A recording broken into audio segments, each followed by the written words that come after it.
that. Look, I pushed the button and we are live. And the magic happened, yeah. The magic has happened. And now, the whole world can see us doing whatever we're doing. This is like for the second week in a row. This is kind of crazy. Calling Chris Anderson in London. Chris Anderson is, believe it or not, in London, and calling Rick Beyer. It looks like you're in Chicago. I'm in Chicago. Happy to be here, and may not be for the next couple of weekends, but I'm here for this one. But I'll be coming to History Happy Hour. Don't worry. Yeah. Welcome everybody to History Happy Hour. Thanks to Stephen Ambrose Historical Tours for helping to bring you the show. Check out their rich offering of tours at stephenambrosetours.com, and we will talk about one of them at the end of the show that we are doing together. Okay. And whether you're watching live, watching on replay, perhaps listening to the HHH podcast, we are glad to see you here. And today we'll be talking about the British Airborne in World War II. So let us know that you're here. You know the drill. Let us know what you're drinking. Absolutely. And Chris, I should mention here, I think we would want to mention that we appreciate all our Patreon patrons. And our august persons. And we have a new one here. Jim Christensen is a new Top Shelf patron. Well, welcome, Jim. We have many others who are patrons who are not Top Shelf. We'll try to run a full patron list sometime in the next few weeks. So we'll see if we can do that to honor everybody. But you can join this group by clicking on patreon.com/history happy hour. Who's out there, Chris? Do we have anybody watching? Yes, we do. Absolutely. Stephen Esty has joined us from Western Mass, and Ron Griswold, also from Mass. Neil Shara, Ken Hotrip, Susan Yu. Hey, Susan. We have someone from Norway, Bodvar Haugland. Yeah, must be a friend of yours. Yeah, could be. But I don't know. But welcome to History Happy Hour, and Ted Moon and everybody else. We're so glad that you're all here. Absolutely. And we should probably give you something that's worth watching aside from us simply blah, blah, blahing. I think that's probably why they're here, not us. Yeah, I would think so. So, Chris, give me a cue and I'll get us started. All right.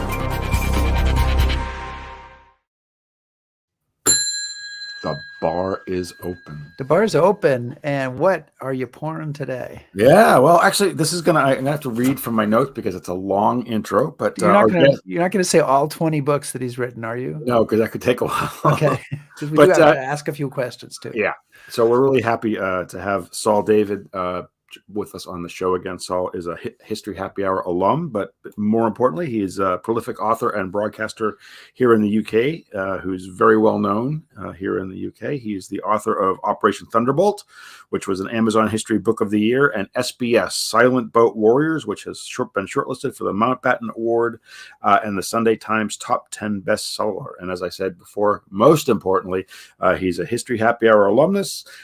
He joined us a year and a half ago?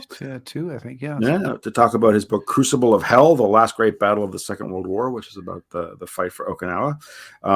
And he is obviously writing books all the time, but when he's not doing that, he's also co-host with Patrick Bishop, another History Happy Hour alumnus, of the Battleground podcast. And we're happy to have him this week to talk about his new book, Sky Warriors, British Airborne Forces in World War II. Or the Second World War, we should say. Welcome, Saul David. Hi, guys. Thanks for coming, joining us again, Saul. Great to have you here. 20 books so far. That's you really you can take it easy now if you want. You can give yourself 3 months off or something. I like to think that, but actually it's getting worse. The older I get, the faster I seem to be writing. The fear is on me that I've only got a certain number of years.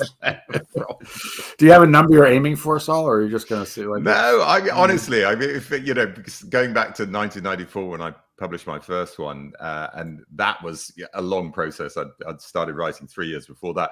If you'd said 20 books, I'd have been astonished, really, because I was thinking of properly researched history book takes a bit of time, but as you get older, a bit more experience, you've been in the game for a while, and to be truthful, the internet, the whole digital revolution has made the business of researching so much easier that you can be more productive for sure. We should ask you, did you bring a cocktail tonight? I did. Actually, I got two. I'm just Oh, finishing. wow. Okay. I'm double parked, as my children say. So I've got a gin and tonic. Well, the end of a gin and tonic. And I don't know if you can see that, guys. This was bought for my birthday, that glass. And I'm told that is a southern. No, hold on. Let me get this right. I'm told that's an old-fashioned glass now, which is one of my favorite cocktails. I tried in New Orleans a few years ago. So anyway, I don't know if you recognize that glass. And then the other one is a bit more traditional, glass of claret. Yep. All right. Can't go wrong with that. Are you prepared, Mr. Anderson? I have my Glen Turret 12. All right. Well, I've got a gate crasher, temperance. Yeah, there you go. Well, gentlemen. Cheers. Cheers. Yes. All right. So to get started here, there's a quote I'd like to read that, again, I think most people here in Britain are familiar with, but maybe the American viewers are not. And the quote is as follows. What manner of men are these who wear the red beret? They are first of all volunteers and are then toughened by hard physical training. As a result, they have that infectious optimism and that offensive eagerness which comes from physical well-being. They have jumped from the air and by so doing have conquered fear. Their duty lies in the van of the battle. They are proud of this honor and they have never failed in any task. They have the highest standards in all things, whether it be skill in battle or smartness in the execution of all peacetime duties. They have shown themselves to be as tenacious and determined in defense as they are courageous in attack. They are, in fact, men apart, every man an emperor. So, given that kind of rousing introduction by none other than Field Marshal Montgomery, what compelled you to revisit that story? I mean, it's a pretty well known thing, we would have thought, but you're approaching it again. So. Yeah, it is and it isn't.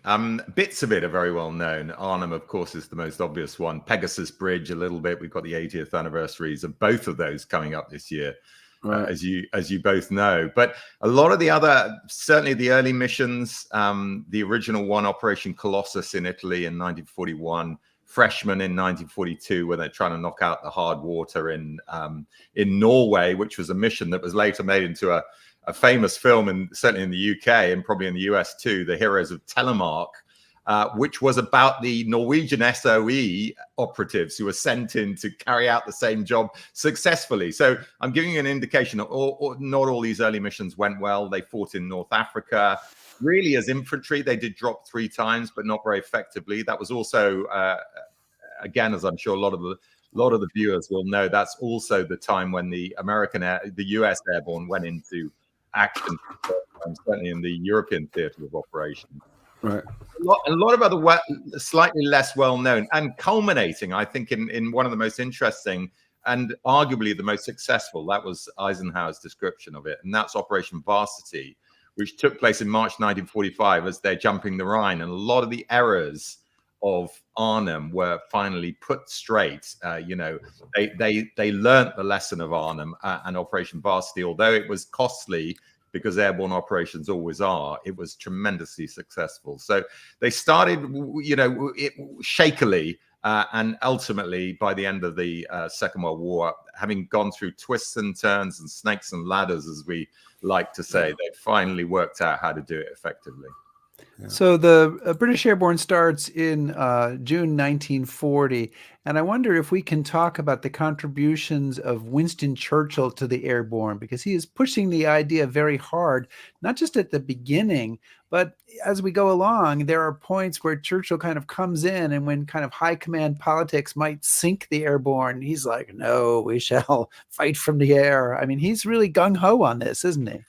Yeah, he is. He's absolutely central to the story. Sometimes in stories of certain units in the British Army or the British military in the Second World War, Churchill is invoked as a kind of key player, and there's a certain amount of exaggeration, but not with Airborne. It was absolutely his baby. I think a lot of people are reasonably familiar with the fact that Churchill also called for commandos at the same time. And if you mentioned June 1940, Rick, I mean, the context is very important. Of course, this is after the Low Countries campaign and Dunkirk. Things are looking very dark for the British. The Americans aren't going to come into the war for another year and a half. And of course, no one knows if they actually will. There's every chance, really, that Britain's going to be forced to come to some kind of terms with Germany. There are members of the British War Cabinet who are encouraging that. But Churchill is determined, as we know, to fight on. And one of the ways he hopes to strike back is the creation of these behind-the-lines forces, commandos, which were completely unique to the British. I mean, we'd never had anything like them before. And the name, of course, comes from the Boers, the Afrikaans commandos, and that's from the Anglo-Boer War. You know, these very effective behind-the-lines kind of partisan-type troops. And from that, Churchill gets the idea, yeah, let's use them to strike back against the enemy amphibiously. But he also had a thought in his head, and this thought was really put there by, well, it had been there for many years, actually. He was interested in the idea of airborne, going all the way back to the First World War. But more recently, in the Second World War, the Germans had used airborne to fight reasonably effectively, not always successfully, but the famous capture of Eben-Emmel in 1940. So during that Low Countries campaign, the Germans had deployed a lot of airborne forces. Now, if you think at this stage, Britain didn't have a single airborne soldier, Churchill's call for 5,000 paratroopers he wanted originally, it ultimately becomes airborne, which means, of course, also air landing or glider troops. But he originally called for 5,000 paratroopers. And they're going to be part of the process of building up these behind-the-line troops. So no coincidence that the original airborne battalion was a commando as well. It sounds like it's, make your mind up what you are, because commandos, as I mentioned, were amphibious, designed for amphibious assaults on coastal areas. But he's also thinking we can drop them behind the lines as well. Initially, probably, let's mainly do it not a million miles away from the coast, so we've got a chance to extract them afterwards.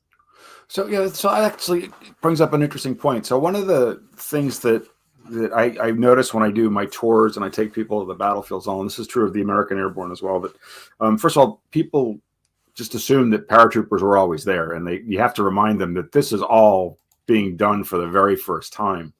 And one of the arguments that you see being made, at least I guess with the Americans, and I got the same sense reading your book, is that they don't really know what to do with them. And there are some people that say, well, they're going to be these commandos and they're going to do this kind of special secret ops stuff. But then there are other people that say, no, we're going to make large forces, or we're going to have divisions, and they're going to actually be deployed on battlefields. So could you maybe talk a little bit about sort of that argument with Churchill and the War Cabinet, because it could have gone either way, right? Yeah, they're talking at first, reasonably modest aspirations. They're going to use them in missions effectively. They're going to drop them behind the lines. And I suppose the two best single examples of those were Operation Colossus, which took place in 1941. And that's dropping just a tiny group of paratroopers, just 36. Are going to drop into southern Italy to destroy an aqueduct, which they hope is going to kind of wreck the drinking water for the whole of southern Italy, and therefore really disrupt Italian war plans. And the other operation they planned just a year later, Operation Biting, which, by the way, is a subject of a forthcoming book, a whole book just on biting by the very venerable British author Sir Max Hastings. Wow. Okay. So that's coming out in a month or two, just to give you a little flag up on that. Hang on, I've got to get our booker on.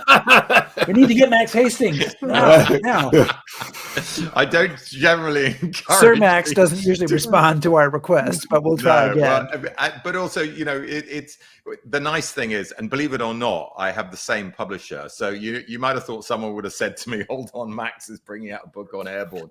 But of course, there's a big difference between him homing in on one single. However, fascinating. It's an extraordinary mission, actually, biting alone. But my decision, of course, was to tell the story of all airborne. And just to go back a bit to your original question, actually, Rick, which is, why do this? Because surely this story has been told. Well, it's amazing. I flagged up, of course, the operations we know best and the ones we know less well. There have been books on biting, but no one. Honestly, there is not a single narrative history from start to finish covering the whole airborne story since the official history came out in 1949. Wow. So there's been nothing since then. And of course, lots of people have written about airborne. Anthony Beaver wrote about Arnhem, and Max, as I say, is coming in, and a number of other, very well known and very good writers. But no one has actually tried to bite the whole lot off. They say, be careful about, taking too big a mouthful. And it did feel like that at times. But the really interesting thing is when you take this big picture, it forces you to move the story on quite quickly, and therefore you tell, obviously we'll have to wait and see what readers think, but you're forced to tell the story of Biting in 2 chapters rather than the whole book. And Operation Biting, otherwise known as the Bruneval raid, and even Arnhem, which of course is a tremendously important and dramatic story, I think gets 4 chapters, possibly 5, but you still got to rattle your way through it. Yeah. So we can come back to the organization and training if you want, but you've mentioned Operation Biting. This is a raid on a German radar station in Normandy in February 1942, which is very successful. Can you preempt Sir Max and tell us a little bit about this? Yeah. And talk a little bit about the commander of this mission, who's a 29-year-old major that no one's heard of at that point, named John Frost, who is going to have a storied fighting career over the next 2.5 years. Yeah, and just to let you into a little bit of a secret, I was very tempted to not write the book I've written, Sky Warriors. I was very tempted to write the story of C Company, 2 Para, which was the company that carries out the raid. So it's interesting to think, that's a relatively small number. And so no one had done Band of Brothers for British Airborne.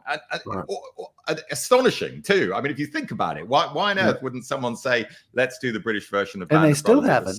And they still haven't. They still haven't. And I'll probably be flagging it up to a few people by talking about it. But that was the original plan.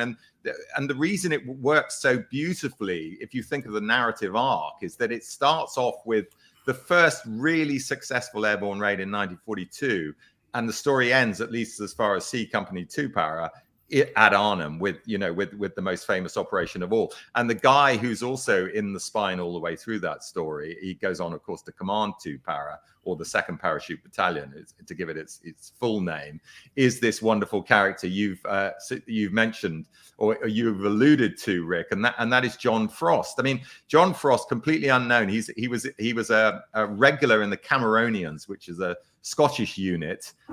He was a go-getter. He was a details guy. He was very ambitious. But when the war began, he was in the backwater. He was in Iraq, commanding the Iraqi levies, which is a sort of colonial leftover. These local troops in the what had been a territory handed to the British at the end of the First World War. I mean, really, he's not going to become well known commanding the Iraqi levies, and he's very fortunate, having said to his commanding officer, "Can I go back to the UK?" And the guy says, "Absolutely not." But he is eventually allowed back, and when he gets back, he joins a local unit of Cameronians, and then suggests, I want to join Airborne. And the one interesting distinction between all these characters who want to get into Airborne in these early days, when, as you pointed out, no one really knew what they were doing. They didn't have the right kit.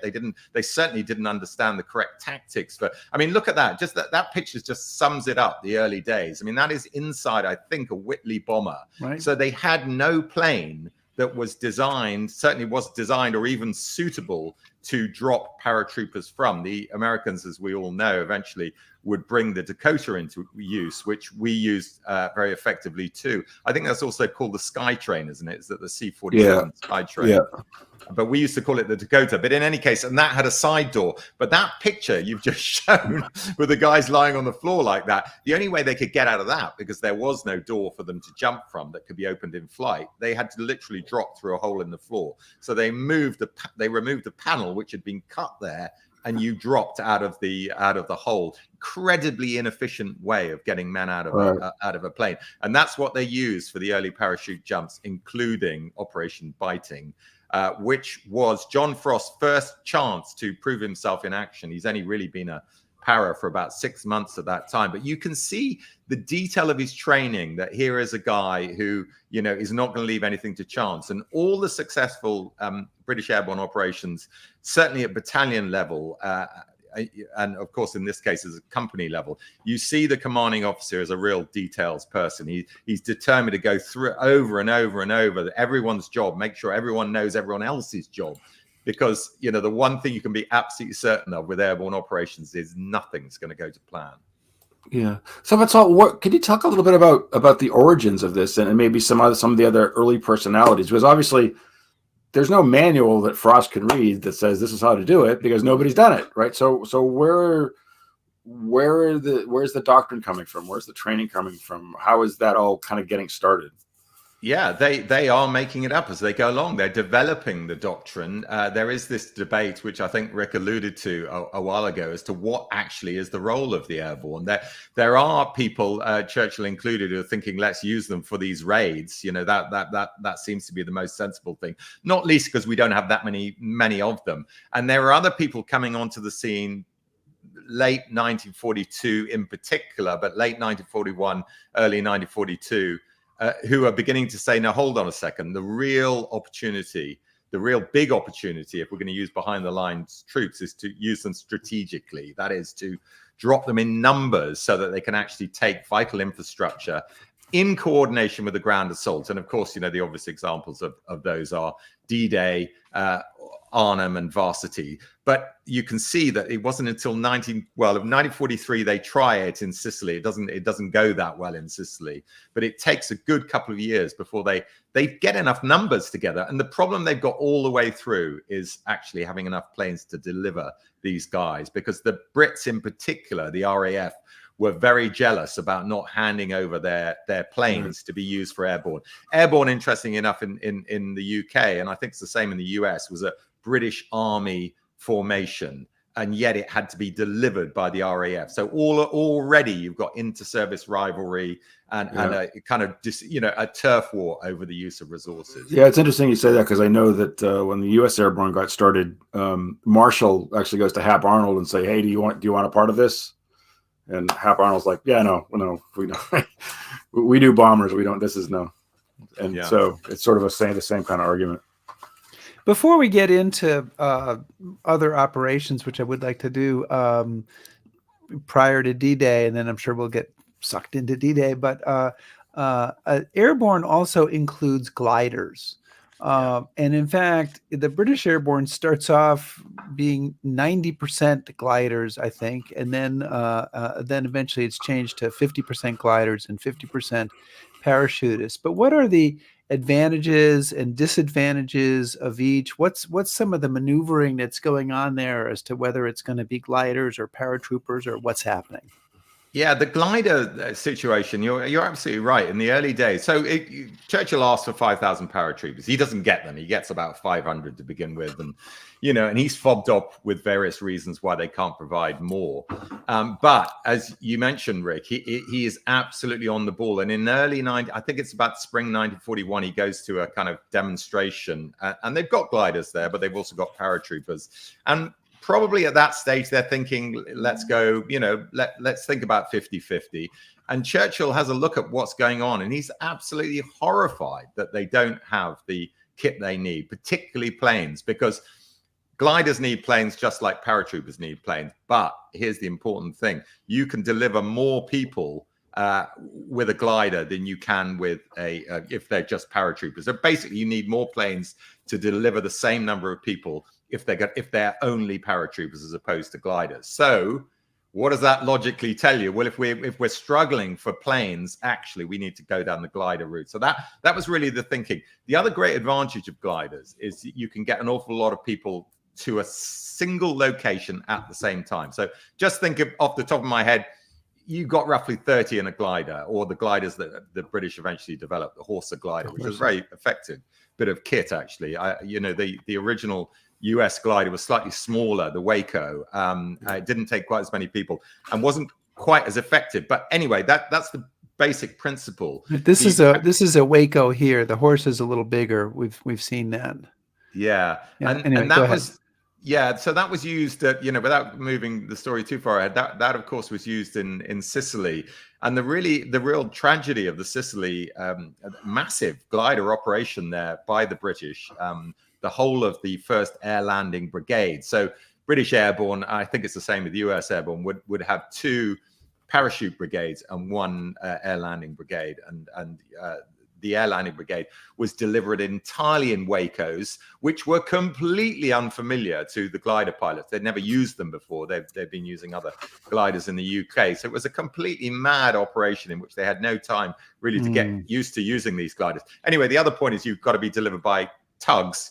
And tug pilots, that is the bomber or the big plane that's pulling the glider, they also have to be very experienced and know what they're doing, and they have to be able to hold their nerve, which they didn't in Sicily. There was a lot of bad feeling between the British glider pilots and some of the American pilots who were delivering them in the tugs because they felt they dropped them too quickly. They were, they'd reacted to the flak that was over Sicily. But that's moving the story on. I mean, you're absolutely right. In the early days, the Brits were thinking, let's go 90-10.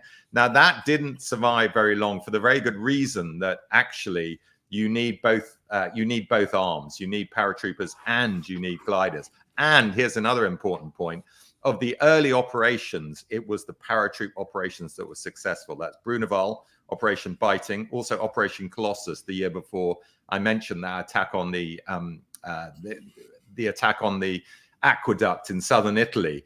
Everybody was captured, but they did destroy the target. The only glider operation that took place in the early years was this Operation Freshman, which I think I mentioned, in Norway. And that was a total disaster because both gliders crashed, killing a lot of the occupants, and those who weren't killed were captured by the Germans and then executed. So it was seen as a relatively inefficient way of getting people to war in one sense, because it was very dangerous. If a glider crashes, you can lose a lot of people in one go, as opposed to a parachute, well, if a single parachute fails, obviously.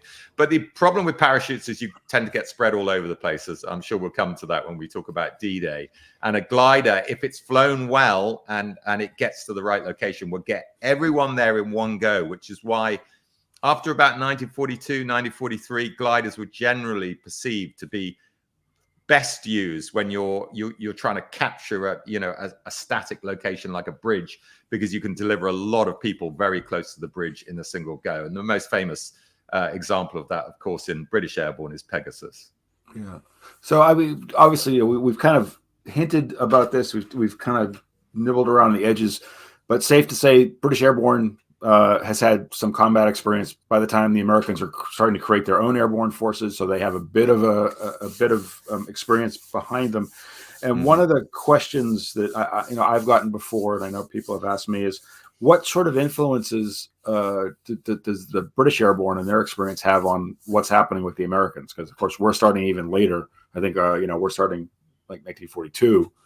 Are they taking anything from British Airborne, or are they just saying, you guys are a disaster, we'll do it ourselves, thanks? Yeah, it's interesting. I mean, in a lot of the other units, and my straight answer is I didn't see any really clear evidence while I was working on this book. And I looked at a lot of official material, and of course you've got all the you've got all the the memoirs and the diaries and the letters of the guys, the key guys who are involved, and you can't see any crossover with US Airborne. And it's a complete mystery why that's the case. Now, that's not to say that some of the written material isn't going to be sent over to the US, because certainly that sort of thing was going on with the Rangers, for example, and the British Commandos, which are analogous in some senses. But in that case, of course, you actually got the Rangers training up in Achnacarry, which was the commando base up in Scotland. So they actually went through the same training routine. Now, I know the only anecdotal evidence I've seen, or the only sort of contemporary evidence I've seen, is that there were some American airborne officers who were trained at Ringway, but that they were sending over large numbers of American airborne to train in British methods at Ringway. I haven't seen any kind of serious evidence of that. It was a few guys. Well, it's interesting you say that, because I was very close with Jack Agnew, who was one of the Pathfinders in the 101st, and one of his proudest possessions was, he would call it his limey beret from training with the British Airborne. And we just also had a comment from George Luz Jr., whose dad was an Easy Company, and he says that his dad trained with British Airborne prior to D-Day. So, obviously, jumping with them. Yeah. Okay. Yeah. I mean, so all logic would tell you that should have happened. It's just that I saw very little evidence. Yeah, I was just always curious about that. But anyway, so Rick, what about we're talking about influences here, and you deal with this in the book in various places, but how much impact does the German airborne have, and particularly the German airborne invasion of Crete. Is that how you say that? See, because I don't say that very often. Crete. Yeah. Good. In which they dropped 14,000 parachutists on Crete in, I think it's 1941 or so. So the Germans are clearly the Russians were ahead. The Germans are way ahead in parachutists. What kind of impact does their successes in that have with the development of the British airborne program?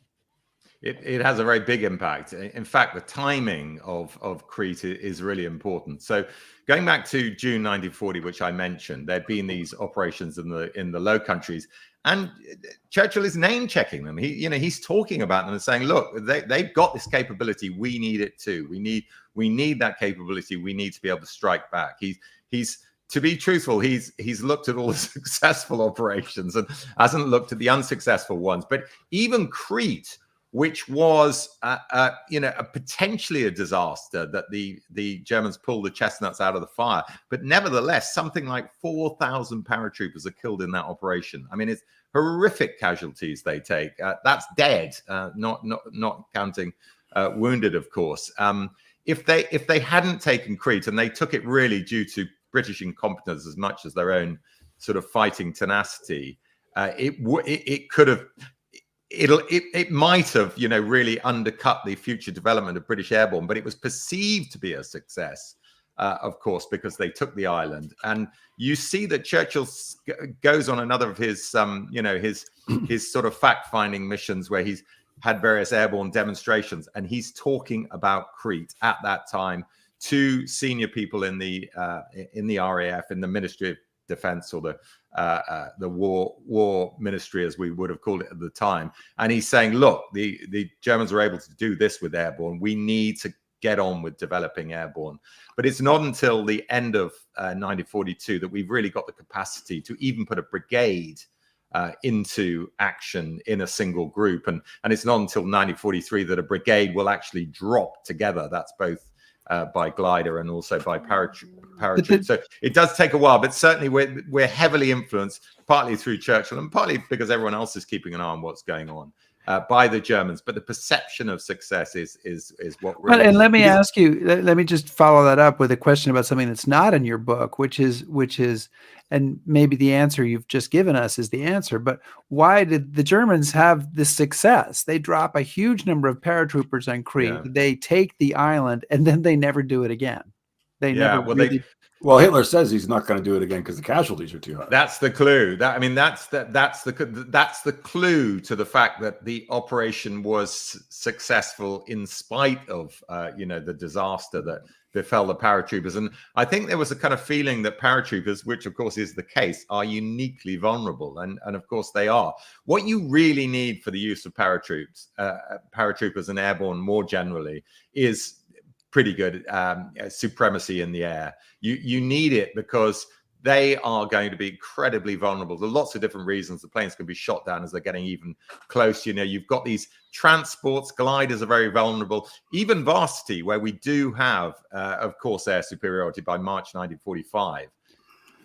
A lot of casualties are taken by airborne. So there's always this feeling that we're going to lose a lot of them, but they can make a real difference by getting to these positions deep behind enemy lines that are going to completely dislocate the enemy defense. And therefore, it's worth taking the casualties. The question that's been asked of me in recent days, actually, as the first reviews are coming in. So I say questions, the questions that are coming up that reviewers are asking is, why on earth would anyone be prepared to join airborne, given the really strong likelihood that you weren't going to survive? Well, please go ahead. Take 30 seconds and answer that, and then we'll go on to the next question. Don't leave us hanging. It's very difficult to put your finger on it, really. I think we've all come across people like this. One of my other books was about the SBS, which I think you might have mentioned earlier. And SBS, Special Boat Service, the equivalent of modern US Navy SEALs. They are a certain type of character. Now, it's obviously that's quite a small unit, and they're only ever about 100, 200 highly trained behind the lines operators. But airborne still attracts the same kind of, like we want to get into the action first. We're not scared in the slightest. You know, the more danger, the better. And there are some of these I mean, for example, Arnhem, the D-Day, 6th Airborne goes into D-Day. 1st Airborne has done most of the fighting up to this point, and it's really put out that it doesn't get the chance to go in on D-Day. So they are jousting for, you know, the possibility that they can do what seems like a superhuman task, and yet they're still prepared to you know, give it a go. So it's a certain mindset, you know, that I think we've all come across, you know, even in civilian life, of a kind of daredevil character. I've got a brother who, you know, is a very good skier, but he'd always push it just that little bit too far, you know, and almost came a cropper. He was caught in an avalanche. Actually, he was under the snow for I think he told me 14 minutes. I mean, I wasn't there to verify that, but I mean, when they got him out, he was almost at the end. And he's the sort of character who would have joined Airborne in the Second World War, I think. So these are big risk takers, but you know, not completely mad. And the good commanders were ones who could, you know, try and mitigate some of that risk, I suppose, in terms of their planning and their training, more importantly. Well, I mean, you've kind of touched on that. I mean, I don't want to generalize, but you have a tendency to write a lot of books about some pretty elite units and elite forces. I mean, obviously we talked about some of the work you've done about the United States Marines, and you know, there must be some similarities in the personality types there that you see. For sure. And part of this, of course, is the reputation the unit's already got. So, you know, the book I wrote, Devil Dogs, you know, the US Marines still use that term today. I mean, I asked the question in the book as to whether or not the Germans ever used that term. And by the way, there is a strange coincidence with this book, because the Red Devils, Devil Dogs, Red Devils, again, a name that apparently came from the Germans as a kind of, you know, sign of, you know, a kind of honorable mention of their fighting ability.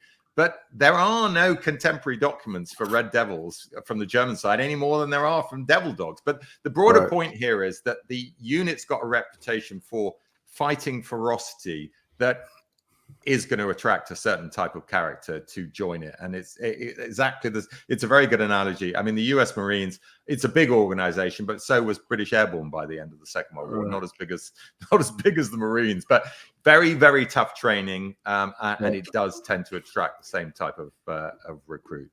Go ahead, Chris. No, go ahead. Just following up on the Red Devil Dog thing, we had a question about the Pegasus emblem come in, and Liz Memford says that she bought the maroon cap with the emblem on it in Arnhem with the 2022 Band of Brothers tour. Can you give us a quick origin of the Pegasus emblem?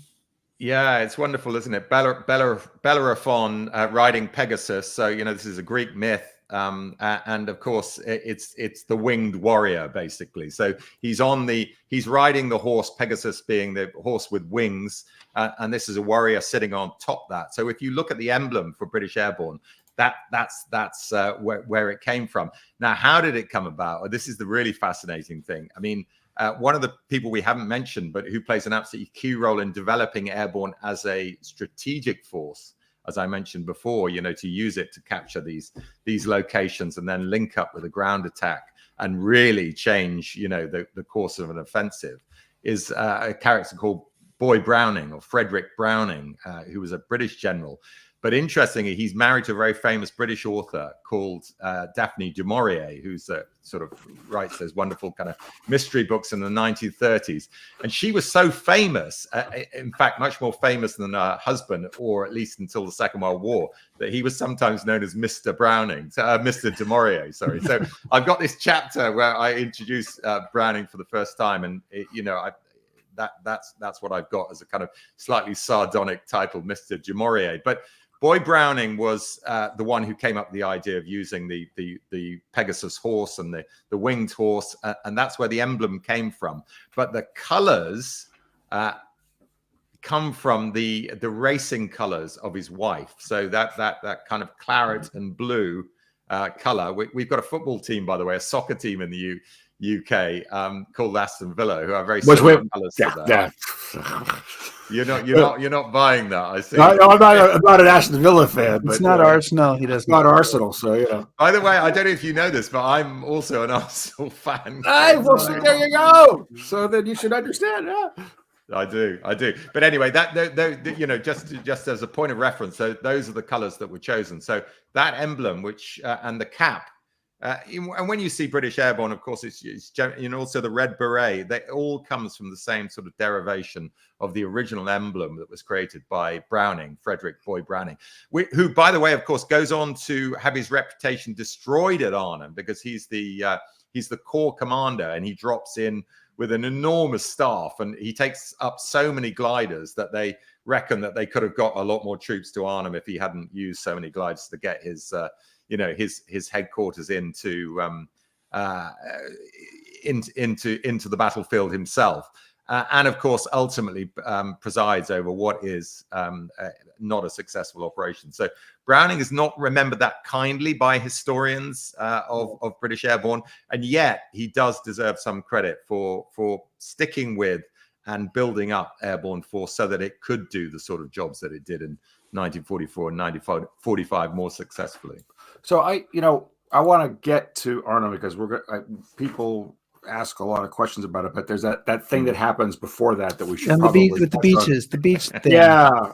So Operation Tonga, which is sort of the British Airborne's component of Operation Overlord, to most Americans now, maybe largely because of Ambrose, I don't know why, but the entire British Airborne contribution to D-Day boils down to Pegasus Bridge.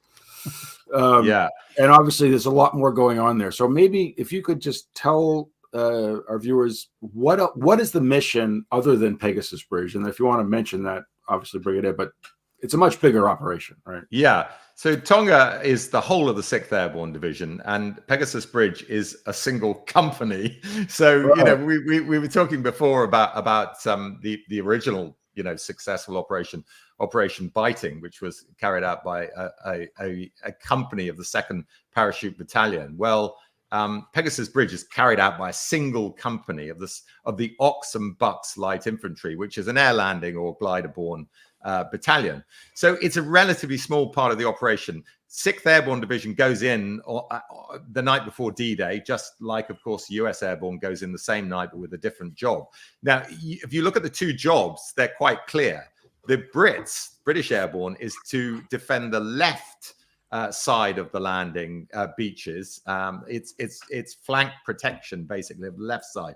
Now, the reason this is such an onerous job is because it's effectively the open flank. It's the flank that leads into the interior of France. And that's where the Germans have got a lot of their Panzer Division strategic reserve. Therefore, it is going to be the most vulnerable position in terms of counterattack. The job of British Airborne is to capture those two key bridges that is Pegasus and the neighboring bridge. So Pegasus Bridge, actually, is often forgotten. I'm glad you reminded me of this, actually, Chris, because Pegasus Bridge is a single bridge, and yet the operation given to D Company of 2nd Ox and Bucks, commanded by this wonderful character, John Howard, is actually to capture two bridges. So it's to capture Pegasus Bridge, which is otherwise known as the Caen Canal Bridge, and the neighboring bridge, which is only about a quarter of a mile away, and that's on the Orne River. So if you think of those two bridges really controlling the flank of the 5 beaches, the left flank.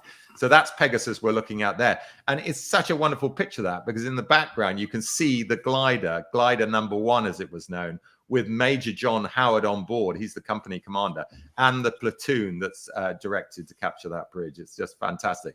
So that's taken a few days later. You can see it's a relatively small bridge. The Orne River Bridge, which was just, if you go directly behind that bridge along the roadway, you'll come to the Orne River Bridge.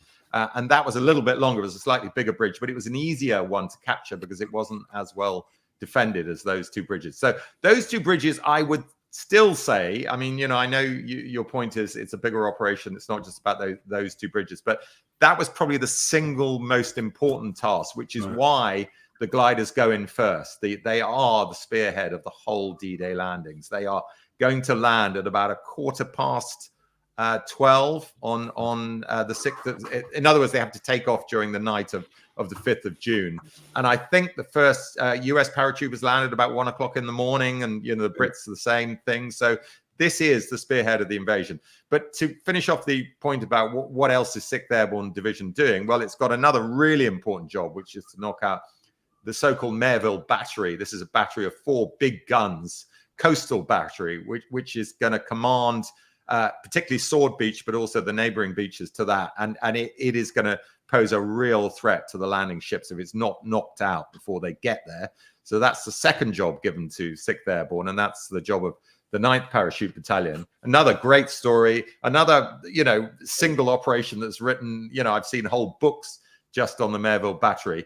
And then more generally, they are to create a bridgehead between the Orne River, which was the second of those 2 waterways that I mentioned that D Company need to capture, and another river a little bit further on from that. And they're going to create a bridgehead in between those 2 rivers, holding the bridges in between or blowing them if they feel they need to.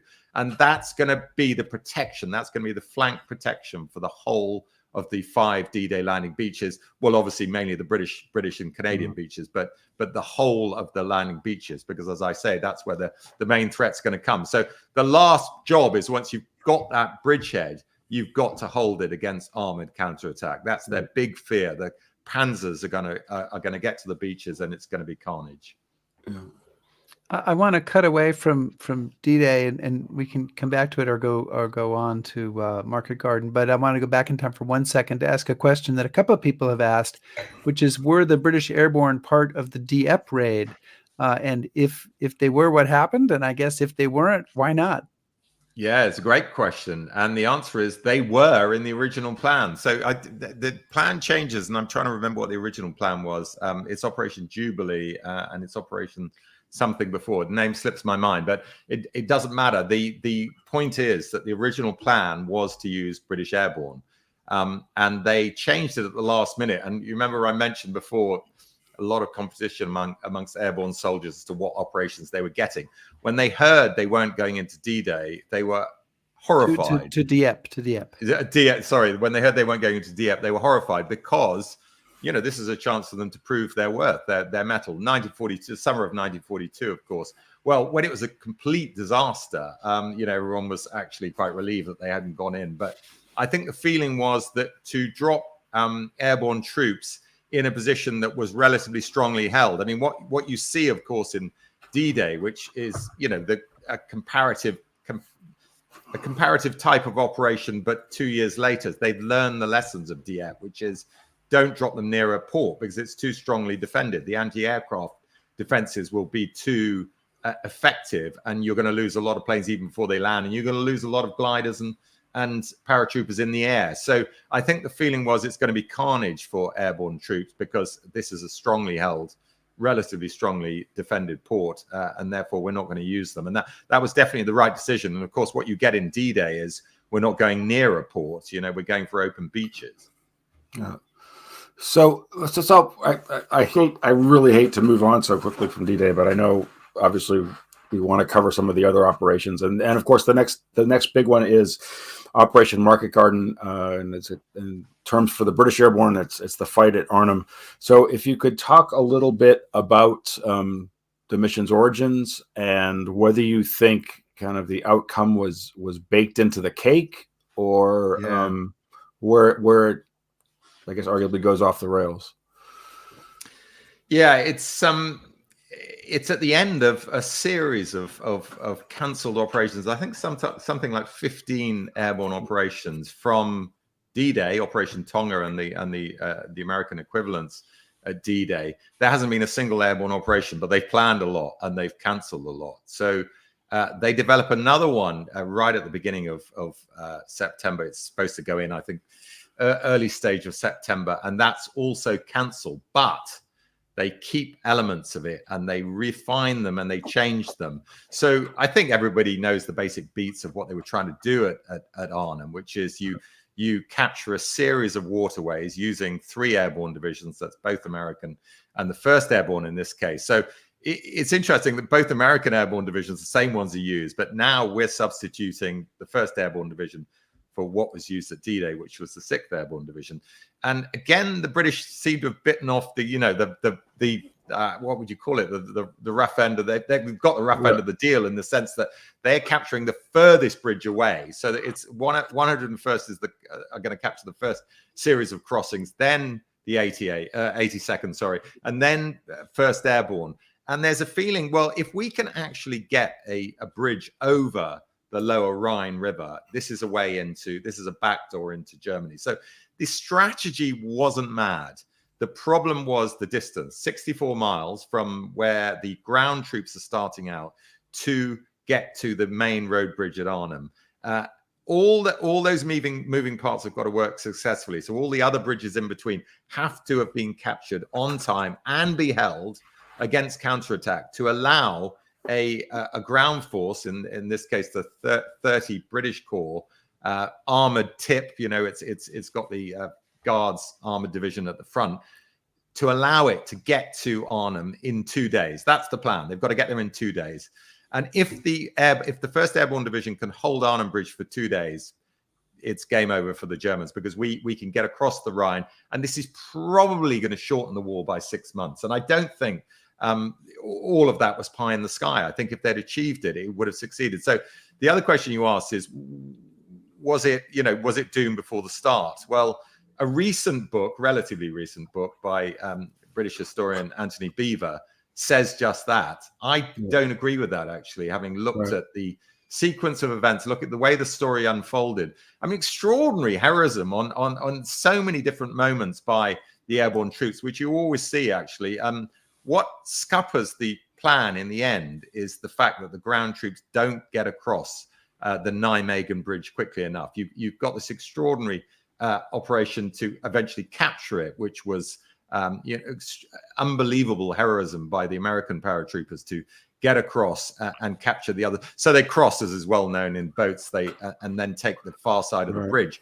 But the point is, they should have pressed on. Both the 30 Corps should have pressed on quicker, and they should have attempted to capture Nijmegen Bridge quicker. Partly down to that was partly Browning's fault, and partly some of the American commanders on the ground who had been told, actually, no, the high ground to defend the line of march of 30 Corps is more important. So my overall feeling is, thanks to the extraordinary fighting abilities of not only British Airborne, but the American Airborne too, actually, it came a lot closer to succeeding than people have generally given them credit for.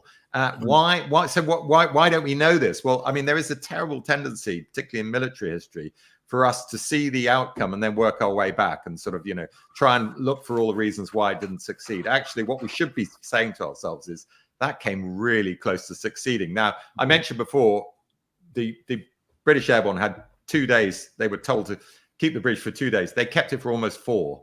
And only on they miss out by probably 12 hours. If they'd been able to hold on for another 12 hours, then 30 Corps could have got there. But we know what happens. Was it a risk worth taking? Is the final question. Is the question I ask in the book, because again, a lot of people think it wasn't. A lot of casualties. British Airborne lose 8,000 out of 10,500. Horrendous casualties. But to shave 6 months off the end of the war, I think it probably was a risk worth taking. So we're zipping through now quite a substantial book that has a lot of detail about these operations that you can dig into, a lot of personal stories. Let's just get to the end, and maybe you can give us a minute on Operation Varsity. This is the final British airborne operation. They're crossing the Rhine River in March 1945. How well did they do incorporating the lessons from Market Garden, and in say a minute and a half? How does it go? Yeah, I mean, they do brilliantly, because they realized that there were the essential flaws of Market Garden were the gap between the ground troops starting and the airborne, the ultimate airborne position was far too big, 64 miles. So what you get at Varsity is, literally a couple of miles. And they also realized you can't drop airborne troops in a series of different lifts, because it means they won't have enough strength to achieve their objectives on day one. So the fundamental principle of Varsity is everybody goes in on day one. There is only a single lift. And that is why it's still remembered today, although ultimately more airborne troops were used in Market Garden, but it's still known today as the biggest single day airborne operation in history. And the third decision they made, which was absolutely crucial and also learned from Arnhem, is don't drop the guys until we know that the ground forces are in a position to relieve them. And in this particular case, it meant that the amphibious operation was already successful. It was timed to get the ground troops across the Rhine River even before the airborne operation begins. So there's no chance of them being marooned. And although they did take heavy casualties, very heavy casualties, as airborne troops always do, they also pulled off an astonishing success. And as I think I said at the beginning, recognized by Eisenhower as the most successful airborne operation of the war. Chris, we have time for you to give us a brilliant closing. So I mean, safe to say you've written just a few books, so not a lot should have surprised you. But what did you take away from the research you did on this book? Were there things that really kind of surprised you about the airborne story, or are there things that you wish you could have included more about in the book that you left out? I was really moved by the personal experience of these young men who, they'd made this. No one put a gun to their head and forced them to join airborne, but really the chances they were taking and the likelihood that they were going to survive these multiple operations. I've got this one wonderful character in the book who I won't name actually, because it would give the game away, who I introduced relatively early on. And you can see that he's got an incredibly close relationship with his parents, like all young men. Well, a lot of young men do. He's writing letters home to them. They're saying, where are you? We're praying daily for you. I mean, it's a really emotional journey that they go on, and he doesn't survive.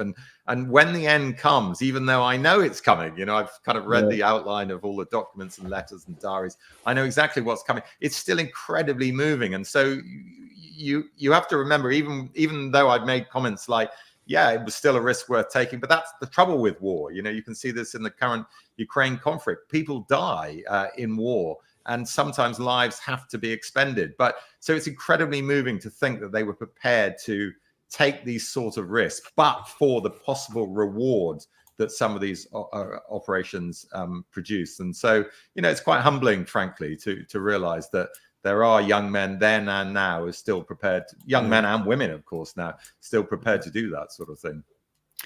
Well, Saul David, thank you so much for joining us today on History Happy Hour to talk about your book, Sky Warriors, British Airborne Forces in the Second World War. Terrific story, terrific book.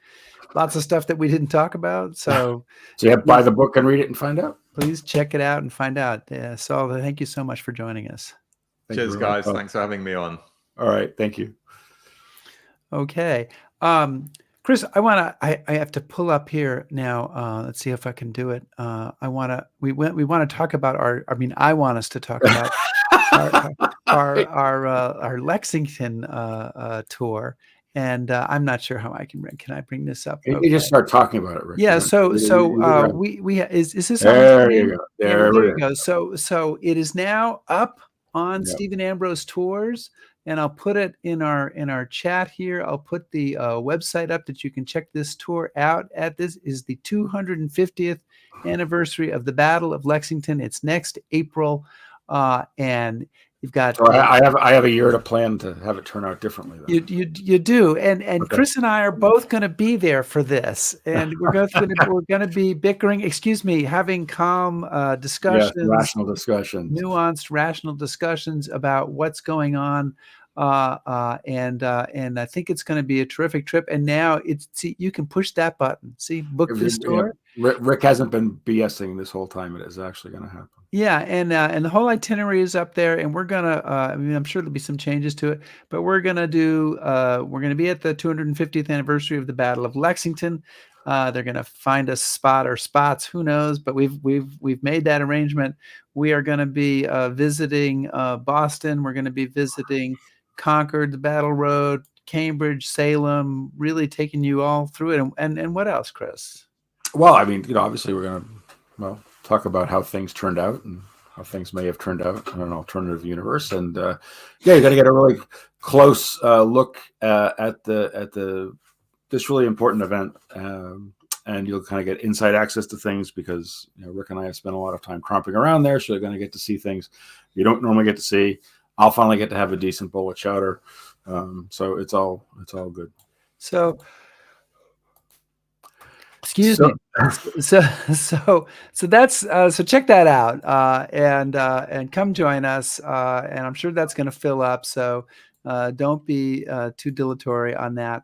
And meantime, though, And next week, though, more importantly, getting back next to things week, royal, proper we are- governance. we're going to have another guest making a return appearance. This is Alexander Larman, who has chronicled the House of Windsor in a series of books, and he's got the last book in that series coming out, which is The Power and Glory.